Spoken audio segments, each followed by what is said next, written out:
نحمده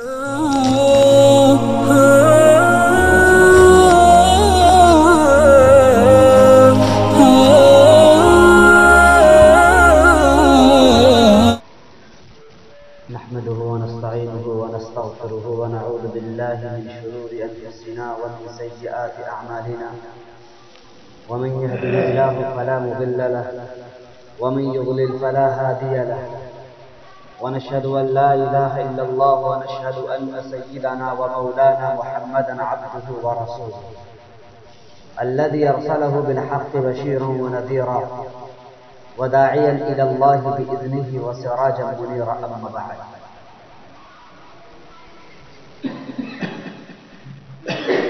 مصلیان کرام،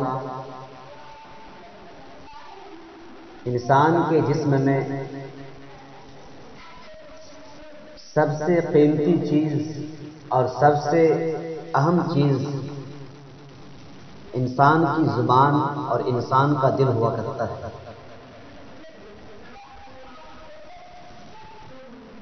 جب انسان کا دل اچھا ہوتا ہے اس کے جسم کا ہر پارٹ اور ہر حصہ اچھا ہوتا ہے،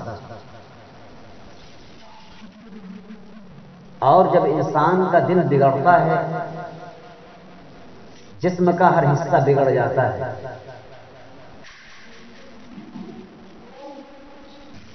انسان کی زبان انسان کو بام عروج تک پہنچاتی ہے۔ یہی وہ زبان ہے جو انسان کے اندرون کی ترجمانی کرتی ہے۔ انسان جب اپنی زبان کا صحیح استعمال کرتا ہے اللہ تبارک و تعالیٰ کے نزدیک بھی اس کا ایک مقام ہوتا ہے، دنیاوی زندگی میں بھی ان کو عزت و سرفرائی ملتی ہے۔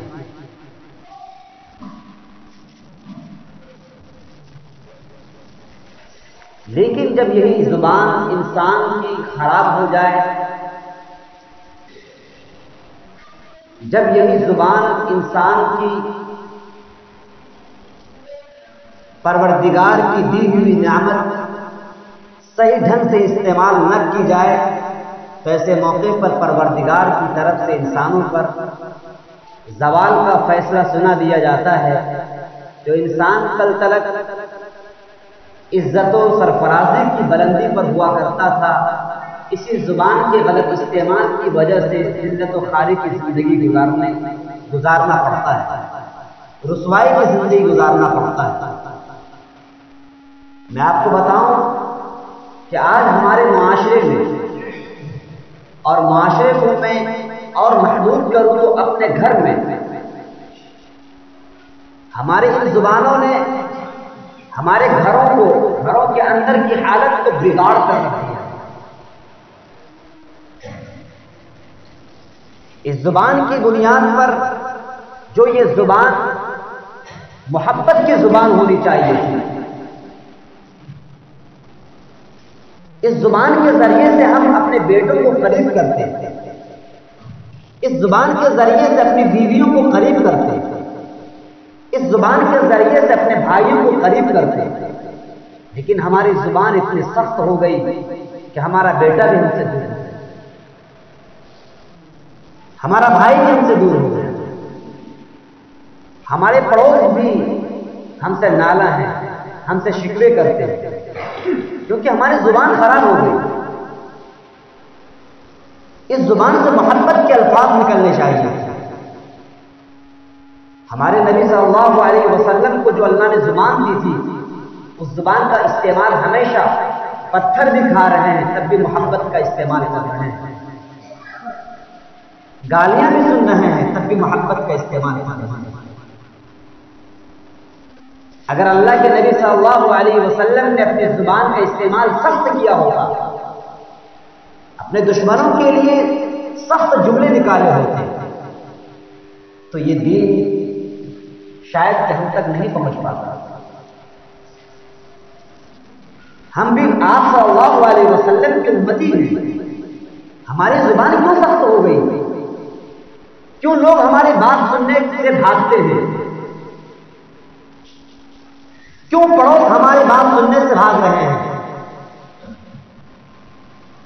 یہ دین اللہ تبارک و تعالیٰ نے ہمیں دیا ہے تاکہ ہم ان تک پہنچائیں جن تک یہ دین نہیں پہنچا ہے۔ لیکن اے مسلمانوں، کیا یہ ذمہ داری ہم نے ادا کی؟ ہمارے معاشرے میں بہت سارے ایسے لوگ ہیں جو دین سے بھاگ رہے ہیں، جو اسلام قبول جنہوں نے نہیں کیا ہے، اس تک اسلام کو پہنچانے کی ذمہ داری ہماری ہے۔ لیکن کیسے ہم اسلام کو پہنچائیں جبکہ ہماری زبان ہی سخت ہو گئی؟ آج میں آپ کو بتاؤں،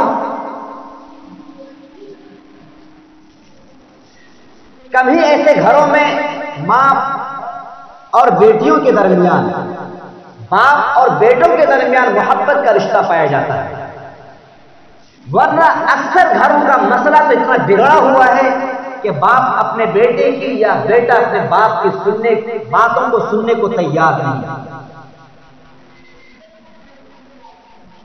یقیناً گھر سے باہر جب ہم جاتے ہیں، ہماری زبانیں اپنے دوستوں کے لیے بہت اچھی ہوتی ہیں۔ بیٹا گھر سے باہر نکلا، گھر سے باہر مسکرا کر اپنے دوستوں سے باتیں کرتا ہے، لیکن جب وہی بیٹا اپنے گھر میں داخل ہوتا ہے، ایسا محسوس ہوتا ہے کوئی جلال اس کے اوپر جلال کی چادر اڑا دیا گیا۔ ہمیشہ سخت زبان استعمال کرنا، باپ سے بات کر رہا ہو سخت زبان سخت لہجے میں، ماں سے بات کر رہا ہو سخت لہجے میں بات کرنا، یہ ہمارا پیشہ بن چکا ہے۔ میرا باپ، ہمارے باپ، ہمارا باپ، ہم سب کا باپ جب گھر سے باہر جائے، چائے کی مجلس لگتی ہے، سجائی جاتی ہے، بازاروں میں مارکیٹوں میں بیٹھتے ہیں، مستی لے کر چائے پیتے ہیں، لیکن جب وہی باپ ہمارے گھر کے اندر داخل ہوتے ہیں کیوں اتنے سخت ہو جاتے ہیں؟ کیوں ہمارے بیٹے ہمارے باپ کی باتوں کو سننے سے بھاگتے ہیں؟ باپ کی آواز جو ہی کانوں میں پڑتی ہے، ایک بیٹا دوسرے کمرے میں گھسا، دوسرا بیٹا دوسرے کمرے میں گھسا۔ وجہ یہ ہے کہ ہمارے باپ کے اوپر ایسا رعب ہوتا ہے جس رعب کی وجہ سے وہ بیٹے بھاگتے ہیں۔ کیوں نہیں ہم نے اپنے بیٹوں کے درمیان محبت کا، الفت کا مظاہرہ کیا؟ بیٹے میرے قریب آ کے بیٹھو، بیٹے اپنے دل کی بات مجھے بتاؤ، قسم خدا کی اگر یہ سلسلہ باقی رہتا تو جس طریقے سے یہ ہمارے احباب جن کی داڑیاں پک چکی، جس طریقے سے یہ مسجد سے جوڑتے ہیں، آپ نے اپنے بیٹوں کو بھی مسجد سے جوڑنے کی فکر کی ہوتی۔ ورنہ میں آپ کو صاف بتا دوں، عالم اسلام کی حالت اس وقت بہت ہی خطرناک ہوتی جا رہی ہے۔ جس تیزی کے ساتھ نوجوان نسل، جس تیزی کے ساتھ نوجوان لڑکے، جس تیزی کے ساتھ نوجوان بچیاں ارتداد کے شکار ہو رہی ہیں، شاید کہ اس سے پہلے کبھی بھی اس چیز کا مظاہرہ نہیں کیا گیا۔ جتنی تیزی کے ساتھ بددینی اس وقت نوجوانوں کے اندر پائی جا رہی ہے، شاید اس سے پہلے کبھی نہیں دیکھا گیا۔ اس کے ذمہ دار کون ہیں؟ اس کے ذمہ دار وہ والدین ہیں جن والدین نے تو نمازوں کے ذریعے سے اپنے قلوب کو منور کیا، نمازوں کے ذریعے سے مسجدوں کو آباد کیا، لیکن اپنی اولاد کی تلقین کبھی نہیں کی۔ ہماری یہ پیشانیوں میں دھبے ہمیں جنت نہیں پہنچا سکتے ہیں جب تک کہ ہم اپنے اولاد کی فکر نہیں کی۔ یہ تسبیح کے دانے ہمیں جنت نہیں پہنچا سکتے ہیں جب تک کہ ہم نے اپنے اولاد کی صحیح تربیت نہیں کی۔ یہ کیا ہے؟ ایک فتنہ ہے جو ہمارے گھروں کے اندر ہے۔ اس فتنے میں ہر کوئی مبتلا ہے، میں مبتلا ہوں، آپ مبتلا ہیں، تبلیغی جماعت والا مبتلا ہے، عالم مبتلا ہے، مولوی مبتلا، ہر کوئی مبتلا ہے۔ ہر کوئی اپنے بیٹوں کے بارے میں، اپنے اولاد کے بارے میں شکوہ کرتا ہے، میرا بیٹا میری بات نہیں سمجھتا، میرا بیٹا میری بات سننے کو تیار نہیں۔ آخر کیوں ایسا ہوا ہے؟ وجہ کیا ہے؟ ہم نے اپنے نبی کے طریقے کو نہیں اپنایا، ہمیشہ سخت لہجہ استعمال کیا، اپنے بیٹوں سے محبت سے باتیں کیا۔ ہمارے نبی صلی اللہ علیہ وسلم گھر کے اندر گھوڑا بنتے تھے، گھوڑا۔ حضرت حسن حضرت حسین کو اپنے اوپر بٹھا لیا کرتے تھے۔ کوئی ہے ایسا نانا؟ کوئی نانا ایسا ہے؟ ہمارے نبی تو اپنی بیوی حضرت عائشہ رضی اللہ تعالیٰ عنہا کے ساتھ دوڑا کرتے تھے۔ ایک مرتبہ مقابلہ ہوا، اما عائشہ جیت گئی۔ ایک مرتبہ مقابلہ ہوا، دوڑ کا مقابلہ ہوا، اللہ کے نبی جیت گئے۔ ہے کوئی ایسا شوہر؟ ہے کوئی ایسا شوہر جو اپنی بیوی کے ساتھ دوڑ لگائے؟ شوہروں نے تو اپنی بیویوں کو غلام بنا لیا ہے، شوہروں نے اپنی بیویوں کو غلام بنا لیا ہے۔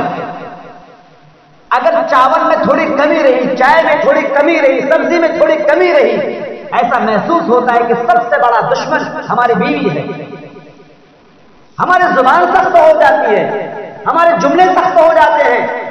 کیا کوئی گھر میں کوئی بیوی ایسی ہو سکتی ہے جو جان بوجھ کر کے آپ کی سبزی کو خراب کرے، آپ کی چائے کو خراب کرے؟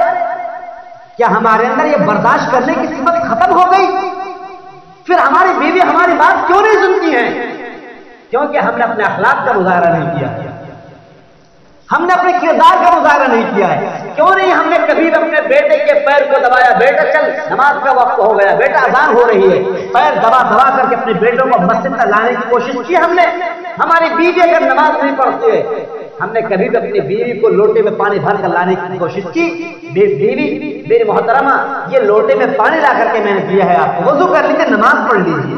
کیا کبھی ہم نے کوشش کی؟ ہماری زبان صرف آمرانہ جملے نکلتے ہیں، پانی لاؤ، پیر دباؤ، کھانا پکاؤ، چائے لاؤ، یہ صرف جملے آرڈر کے نکلتے ہیں. ہمارا گھر بگڑے گا نہیں تو کیا سدھرے گا؟ ہمارا سماج سدھرے گا؟ ہمارے نبی محمد عربی صلی اللہ علیہ وسلم گھر کے اندر اپنے کام خود کیا کرتے تھے.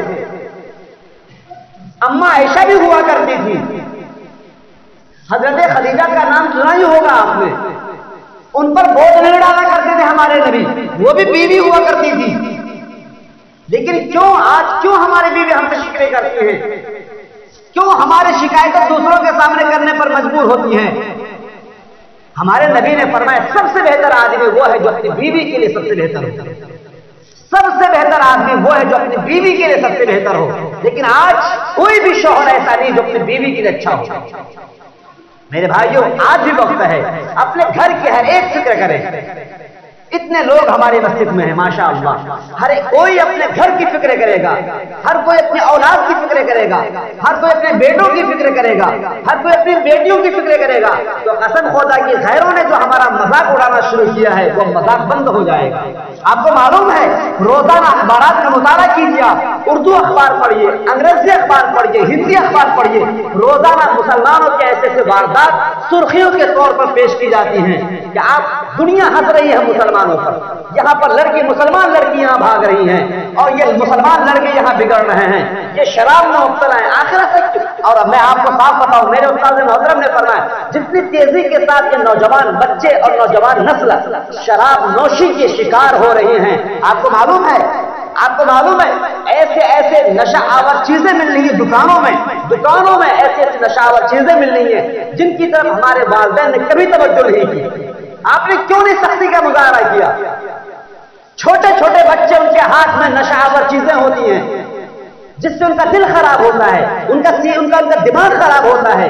پھر وہ بچے کیا ایجوکیشن حاصل کر پائیں گے؟ وہ بچے نوجوان یا قوم کی کیا قیادت کر پائیں گے؟ کس میدان میں ہمارے مسلمانوں کے بچوں نے پیش قدمی کرنے کی کوشش کی؟ BPSC کا میدان ہو، آپ اصلی تعلیم میں جاؤ، ہندوؤں کے بچے آگے جا رہے ہیں اور دوسرے ہر میدان میں ہر ڈپارٹمنٹ دوسرے بچے آگے بڑھ رہے ہیں. ہمارے بچے کس میدان میں آگے بڑھ رہے ہیں؟ کیوں آگے بڑھیں گے؟ ان کا دماغ خراب ہو چکا ہے نشہ پی کر کے، نشہ کھا کر کے. اور ہمارے والدین نے کبھی بھی توجہ نہیں کی. اللہ کے واسطے ہم میں سے ہر کوئی اپنے گھر کی فکر کرے. اپنے اس زبان کو نا، یہ زبان جو ہے آپ کی زبان، یہ چھوٹی سی ہے، یہی زبان آپ کے گھر کو سدھار سکتی ہے اور یہی زبان آپ کے گھر کو بگاڑ سکتی ہے. اگر آپ نے سختی کا مظاہرہ کیا، ہمیشہ سختی کا مظاہرہ کیا، تو یاد رہے آپ کا گھر جہنم بن جائے گا. گھر کے اندر داخل ہو، سلام کرتے ہوئے داخل ہو جائے. اگر آپ نے اپنی بیوی کو سلام کیا، کیا آپ کی ناک کٹ جائے گی؟ آپ نے اپنے بیٹوں کو سلام کیا، کیا آپ کی ناک کٹ جائے گی؟ آپ راستے چلتے چھوٹے بچوں کو سلام کریں، کیا آپ کی ناک کٹ جائے گی؟ مولانا یعقوب نانوتوی کا نام سنا ہوگا. آخری واقعہ پیش کر کے میں اپنی بات مکمل کرتا ہوں. دارالعلوم دیوبند کے بانی فاؤنڈر آف دارالعلوم دیوبند، ان کی بیٹی کی شادی ہوئی تھی. بیوی نے کہا پیسوں کا انتظام کیجیے اور آن بان شان کے ساتھ اپنی بیٹی کی شادی کریں گے. مولا یعقوب نانوتوی نے کہا کہ ہمارے نبی کا یہ طریقہ نہیں. بیوی نے کہا میری ناک کٹ جائے گی. آپ کی ناک کٹ جائے گی. شادی کا دن تھا. مولانا یعقوب نانوتوی رحمت اللہ علیہ شیشے کے سامنے کھڑے ہو کر اپنے چہرے کو شیشے کی طرف کیے ہوئے ہیں اور بار بار شیشے میں اپنے چہرے کو دیکھ رہے ہیں. بیوی کو غصہ آ رہا ہے. ایک تو آپ نے پیسے کا انتظام نہیں کیا, مہمان نہیں آئے اور آپ شیشہ دیکھ رہے ہیں. کافی دیر تک شیشہ دیکھتے رہے. بیوی کو غصہ پہ غصہ آیا جا رہا ہے. آخر کیا بات ہے, آپ کیوں شیشہ دیکھ رہے ہیں اتنی دیر تک؟ اس وقت مولانا یعقوب نانوتوی رحمۃ اللہ علیہ نے فرمایا, میں اپنے ناک دیکھ رہا ہوں, میری ناک کٹی تو نہیں ہوئی.